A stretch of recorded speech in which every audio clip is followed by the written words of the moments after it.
ఈ క్రమంలో చంద్రబాబు నాయుడు గారే కాదు, పవన్ కళ్యాణ్ గారు, భారతీయ జనతా పార్టీ నాయకులు అధికారంలోకి రావడానికి అనేకమైనటువంటి సత్యదూరమైన వాస్తవాలు కానీ నాటి ప్రభుత్వ పాలకుడైనటువంటి జగన్మోహన్ రెడ్డి గారి మీద ప్రతినిత్యం ఒక అబద్ధాన్ని వండి వార్చారు. దానికి వారు తోడుగా 2 పత్రికలు, ఒక ఈనాడు, ఒక ఆంధ్రజ్యోతి, 3 టీవీ ఛానళ్ళు, ఏబిఎన్, TV5, ఈటీవీతో పాటు ఇంకొన్ని ఛానళ్ళను తీసుకుని రోజు ప్రజలకి ఒక అబద్ధాన్ని చేరవేయటానికి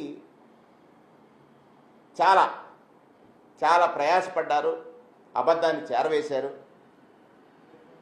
అబద్ధాన్ని చేరవేయటం ద్వారా లబ్ధి పొందారు, అధికారంలోకి వచ్చారు. నేను ముందుగానే చెప్పాను, పాలకుడు జవాబుదారీతనంతో ఉండాలని, ప్రజలకు ఒక మాట చెప్పిన తర్వాత ఖచ్చితంగా ప్రజలకు ఇచ్చిన మాటను అమలు చేయాలని. ఈ దేశంలో గతంలో ఉన్నటువంటి వరవడి కానీ సాంప్రదాయం కానీ ఆదర్శగా పాలకులు రాజకీయ నాయకులు వచ్చారని ఈ దేశ ప్రజలు భావించారు.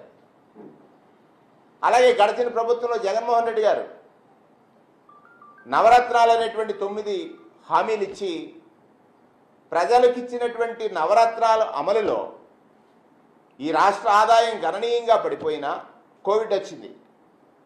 కోవిడ్ వచ్చినప్పుడు అందరికీ కూడా అంధకారం, ప్రజలు ఎలా బ్రతకాలో తెలియని భయం. ఆ భయం నుంచి కోలుకునేటట్టుగా ప్రజల్ని రక్షించడానికి ఆయన చేసినటువంటి పలు ప్రయత్నాలు.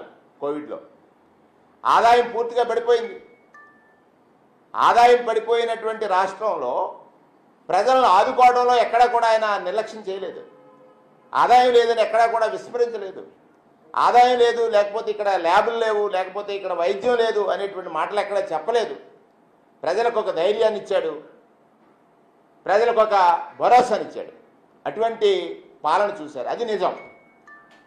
నేను ముందుగా చెప్పినట్టుగా ప్రజలకి జవాబుదారీతనంతో పనిచేసినటువంటి నాయకుడిగా జగన్మోహన్ రెడ్డి గారు ఉన్నారు. ప్రజలకు ఇచ్చిన మాటని నిలుపుకోవడం కోసం ప్రతి క్షణం ఆలోచించినటువంటి వ్యక్తిగా జగన్మోహన్ రెడ్డి గారు ఉన్నారు.